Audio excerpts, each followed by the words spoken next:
জুলাই পরবর্তী বাংলাদেশের একটা চমৎকার বাস্তবসম্মত বৈষম্যহীন একটা বাজেট হওয়ার কথা ছিল, সে জায়গায় একটা ইস্তেহার নির্ভর মানে পাপা বুলির সর্বস্ব একটা বাজেট হয়েছে। জুলাই পরবর্তীতে বাংলাদেশের মানুষের একটা আকাঙ্ক্ষা ছিল একটা চমৎকার বাস্তবসম্মত বাজেট হবে। আমরা গতকাল দেখলাম যে বিএনপি সরকার 26-27 সেশনে যে বাজেটটি দিয়েছে সেটাকে আমরা মনে করি একটা বাংলাদেশের ইতিহাসে সবচেয়ে বড় ঘাটতি বাজেট, এবং অন্য কথায় যদি বলি একটা ফাঁপা বুলি আওয়াজ সর্বোচ্চ একটা প্রতারণামূলক বাজেট হয়েছে।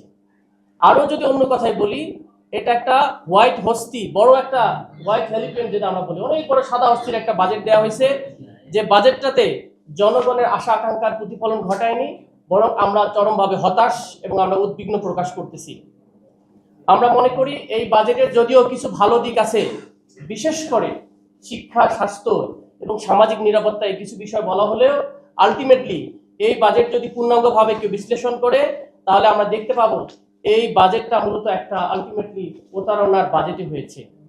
আপনাদেরকে কয়েকটা পয়েন্টে আমি কথাগুলো তুলে ধরার চেষ্টা করব। 1 নম্বর, এই যে বাজেটের যে আকারটা রয়েছে এটা কমপ্লিটলি একটি কাল্পনিক এন্ড ইউটোপিয়ান হয়েছে। যেমনটা বলেছে যে ইস্তিহার ভিত্তিক একটা বাজেট হয়েছে। বাজেট নরমালি যেভাবে হয় সংখ্যা ভিত্তিক অ্যালোকেশন হয় সেই স্টাইল এখানে হয়নি। এবং এখানে আমার মনে হচ্ছে যে এত বড় বাজেট দিয়েছে 9,38,000 কোটি টাকা।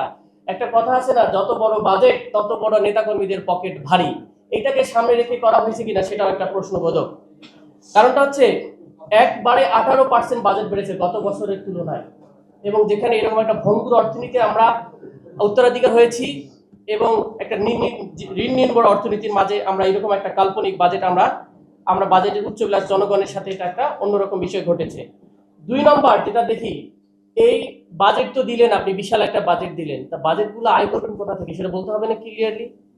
আহরণের আপনি একটা সংজ্ঞা দিলেন, ঠিক আছে, এনবিআর কে বললেন যে আপনি এত কোটি টাকা দিবেন আমাদের। এই এনবিআর কে এন্ট্রিমের সময় যেন স্বচ্ছভাবে জনগণের ন্যায্যভাবে করগুলো আসে, এটার জন্য সংস্কারের প্রস্তাব দেওয়া হয়েছে, কিন্তু ওই সময় কোনোভাবে এটা হলো না। ওয়ার্ল্ড ব্যাংক $500 মিলিয়ন দিয়েছে, এটাকে যেন সংস্কার করে আমাদের করটা যথাযথভাবে আসে। আনফরচুনেটলি সেটাতে বড় বাধা দিয়েছেন আপনারা, বড় দল হিসাবে এটা নিয়ে কোনো কথাই বলেন নাই। যে এখন আপনি যে এনবিআর কে বাজেট দিয়েছেন 6 লক্ষ প্লাস কোটি টাকা এবং আয় কর করবেন 6,95 কোটি টাকা, সেটা কোনোভাবেই কিন্তু এটা আয় করা সম্ভব নয়। আমরা লাস্ট বাজেট পর্যন্ত দেখেছি আমরা 3,30,000 কোটি টাকা এখন পর্যন্ত উঠে হয়েছে। তাহলে আপনি কিভাবে হাফ বাজেট আপনার মিসিং এখানে রয়েছে। সুতরাং লক্ষ্যমাত্রা আহরণের যে সিস্টেম কথা বলা হচ্ছে সেখানে কমপ্লিটলি আমাদের ইকুয়েশন কোনোভাবেই এখানে 6,90,000 কোটি টাকা উত্তোলন হবে না, বরং ম্যাক্সিমাম 4 লক্ষ থেকে 4.5 লক্ষ টাকা হবে। তার মানে এখানেও 2.5 লক্ষ কোটি টাকা আপনার ঘাটতি থাকতেছে। সুতরাং আপনাকে বললাম আমি কলা খাওয়াবো, এই খাওয়াবো, সেই খাওয়াবো, কিন্তু আমার কাছে টাকা নাই। কাইন্ড অফ প্রতারণা হয়। জনগণকে বলতেছেন এই বাজেট দেবো, এই করবো, এত এত অ্যালোকেশন, শুনতে খুব ভালো লাগতেছে, আমি তো সবকিছু পেয়ে যাবো। আলটিমেটলি কিন্তু আমার টাকা নাই। কয়েকদিন পর বাজেট আপনি কি করবেন, কাটছাট করবেন, বলবেন যে আমাদের বাজেট ঘাটতি, সুতরাং আমরা এটা দিতে পারতেছি না, তাহলে বাজেট সংকোচন করে ফেলবেন সামনে। এটাকে অন্যভাবে আপনি করতে পারেন আর কি।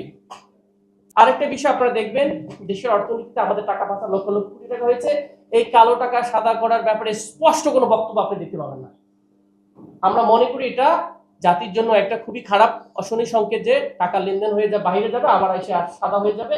আমাদের এখানে কোনো ধরনের এটা নৈতিকভাবে আমার সমস্যা, রাষ্ট্রীয় অর্থনৈতিকভাবে আমার সমস্যা। তো ওভারঅলি যদি আমরা দেখি, এই ছিল মোটা দাগে আমাদের মেইন জায়গাগুলোর ক্রিটিক। এছাড়াও বিভিন্ন অ্যালোকেশন দেওয়া হয়েছে, কিন্তু আমরা সেগুলোর ইমপ্লিমেন্টেশন সম্পর্কে, ধরেন আপনার শিক্ষা খাতের সর্বোচ্চ বাজেট দেওয়া হয়েছে, কিন্তু শিক্ষার অবকাঠামো উন্নয়নের বাজেট না শিক্ষার মান উন্নয়নের বাজেট, এটা কিন্তু আমাদের জানা উচিত।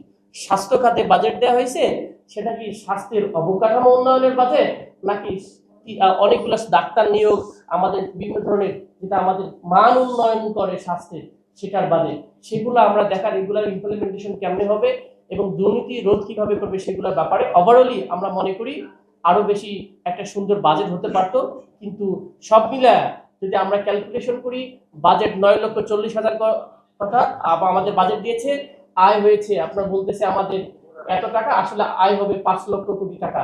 সুতরাং আপনি ওভারেজ 4 লক্ষ কোটি টাকা ধরেন যে 45% of the budget you will never have allocation, টাকা আসলে দিতে পাবেন না। তাহলে আপনি সেই বাজেটটাকে আপনি কি বাজেট বলবো, যেটা প্রথমে বলেছি একটা প্রতারণার শামিল বাজেট, কারণ আপনার আয়ের সাথে আয়ের কোনো সোর্স ক্লিয়ার না।